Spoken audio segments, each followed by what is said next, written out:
اب جو آپ ویڈیو دیکھنے والے ہیں یہ بات میں نے آپ کو 6 مہینے پہلے بتائی تھی. اب ذرا ایک بار پھر یہ ویڈیو دیکھیں. اسرائیل غزہ میں سیز فائر چاہتا ہے، لیکن اتنے لمبے جینوسائیڈ کے بعد اسرائیل سیز فائر چاہتا کیوں ہے؟ آئیے سمجھتے ہیں. 7 اکتوبر 2023 کو جینوسائیڈ شروع کیا اسرائیل نے غزہ میں، لیکن اسرائیل کا غزہ کے اندر اترنے کا مقصد کیا تھا؟ 4 آبجیکٹیو تھے. پہلا یہ کہ حماس کو ملیٹریلی تباہ و برباد کیا جائے. نمبر 2، اپنے یرغمالیوں کو بازیاب کرایا جائے. نمبر 3، دنیا کو اپنا ملٹری مسل دکھایا جائے. اور نمبر 4، غزہ کے علاقے میں لانگ ٹرم اسرائیل کا اپنا کنٹرول حاصل کیا جائے. لیکن کیا یہ ان کے چاروں آبجیکٹیوز اچیو ہوئے؟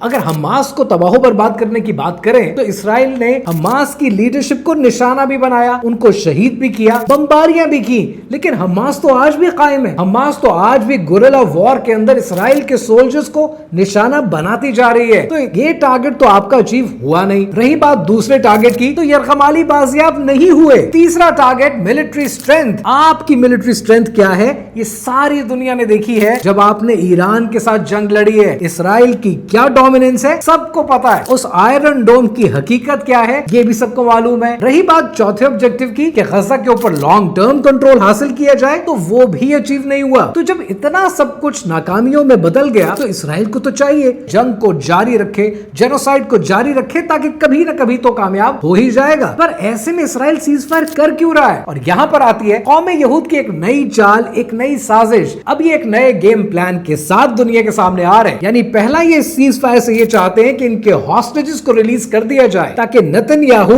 ارلی الیکشن کی کال دے سکے، اس بازیابی کو اپنی کامیابی دکھا کر. نمبر 2 جو بڑا آبجیکٹیو ہے وہ آبجیکٹیو یہ ہے کہ جو کنٹرول ہم حاصل نہیں کر سکے وہ بانٹ دیا جائے. عرب ممالک کی فوجوں کو میدان میں اتار دیا جائے، جس میں مصر ہے، سعودی عربیہ ہے، قطر ہے، اور اس کے اوپر امریکہ کی سپرویژن کے اندر سرویلنس پھر بھی اسرائیل کے ہاتھ میں رہے. یعنی دنیا کو دکھانے کے لیے غزہ کو عرب لیڈ کر دیا جائے، لیکن پھر بھی کنٹرول اپنے ہاتھ میں رکھا جائے. نمبر 3 جو پوری دنیا کی نگاہیں اس وقت اسرائیل کی حکومت کو دہشت گرد کہتی ہیں، یہ سٹگما ہٹایا جائے اور ہیومینیٹیرین ایڈ کھولی جائے تاکہ دنیا کو دکھا سکیں کہ ہم پروگریسو ہیں، ہم آگے بڑھنا چاہتے ہیں. And the worst of all جو سب سے بڑا ٹارگٹ ہے وہ نارملائزیشن آف ٹائز کی جائیں تاکہ ابراہم ایکارڈز کو پش کیا جائے کہ جب ہم نے اپنے علاقے میں، ہم نے غزہ میں مسلمانوں کی فوجوں کو اتارا تو اب یہ مسلمانوں کا فرض بنتا ہے کہ وہ اسرائیل کے ساتھ اپنے ٹریڈ ٹائز کو نارملائز کریں اور اسرائیل کو تسلیم کریں. انہیں کیا لگتا ہے کہ ہم ان کی سازشوں سے، ان کی چالاکیوں سے ڈر جائیں گے؟ ہرگز نہیں. because we know they are not the chosen one. they bleed,